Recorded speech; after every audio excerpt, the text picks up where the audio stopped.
Hello everyone, I'm Phoenix Tremayne. This is going to be my review of Tyler Perry's The Oval, Episode 21, The Godfather. But first, if you haven't done so, please take a minute to subscribe. If you have subscribed, thank you very much. I really appreciate it.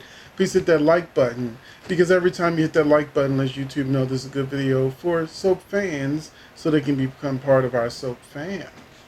Um, well, you know what I mean. Or if you just love Tyler Perry stuff, this is a good place for you too. And you can also check the description box where you'll find my social media, where I give you lots of entertainment news and information. And that's going to be my Instagram and Twitter and other links. Um, so here we go. Tyler Perry's The Oval, Episode 21, The Godfather. It starts off with Kyle shooting Uma, and there's a long scene that reminds me of Ruthless, because in Ruthless they torture women. And I'm like, this scene with Kyle and Yuma is going on a little bit too long for my taste. Um, yeah, that scene was too long. Um, Gail contacts a lawyer, and I can't believe at her age she's that dumb. You know, she's already seen what's happened to her boyfriend. She's seen where, the grandmother threatening to send her to the school. This shook, this shook even her mother. Um, and she still insists on doing things her way. And of course, it gets back to the family. But next, Sam asks Kareem to drop the charges, but he says no. And I now have a feeling that Sam is going to go on ahead and do something to sort of force Kareem to do it. But I felt like if I was Kareem, I would have took that favor. I would have took that favor. Nancy becomes the Florida Evans in her scene. And, when I say Florida Evans from Good Times, Florida would do things that didn't make sense to people living in the hood. Like JJ finds a bag of money with $10,000 in it.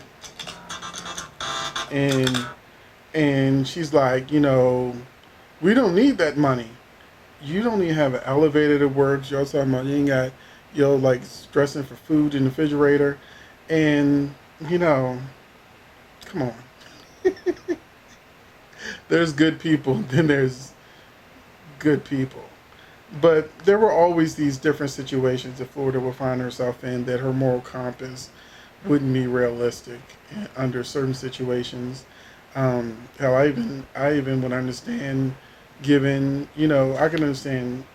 To me, in their situation, they made their home life so dire and stressful that I cannot see someone in such a dire situation. It happens, but just watching the show, you're like, really? But anyway, she would rather her own son go to jail than allow someone who's a gangbanger that's already dead, who's already shot plenty of people, to take the rap for it so that her son can go free, knowing that, he's already gone.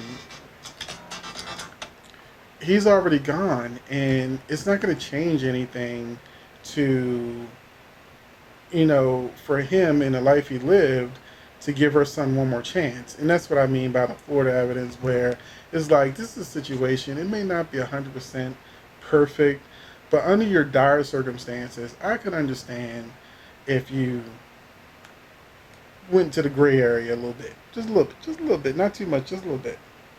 Um, Press Secretary Diane, I think Newmont's the last name, is called by Gwen's lawyer, who she immediately decides she needs to tell the royal family. There's a scene in here where the president says she's fat, and I'm like, where? There's nothing fat about this woman. But he wants, I guess, her secretary or whatever to be the new press secretary, who has absolutely no experience, just because he wants to bang her.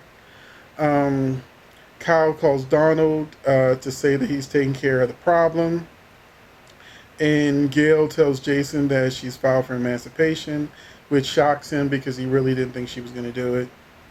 Kyle talks to Max and lies and asks for his help.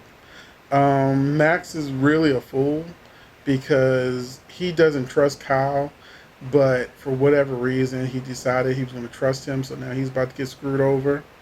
The president meets Ellie and tells her he wants her to be the press secretary. Later on, Diane even finds her panties on the couch and secretly takes them.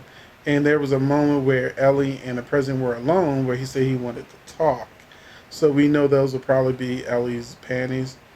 Um, Victoria walks in on Ellie and the president and immediately senses that this is going to be trouble.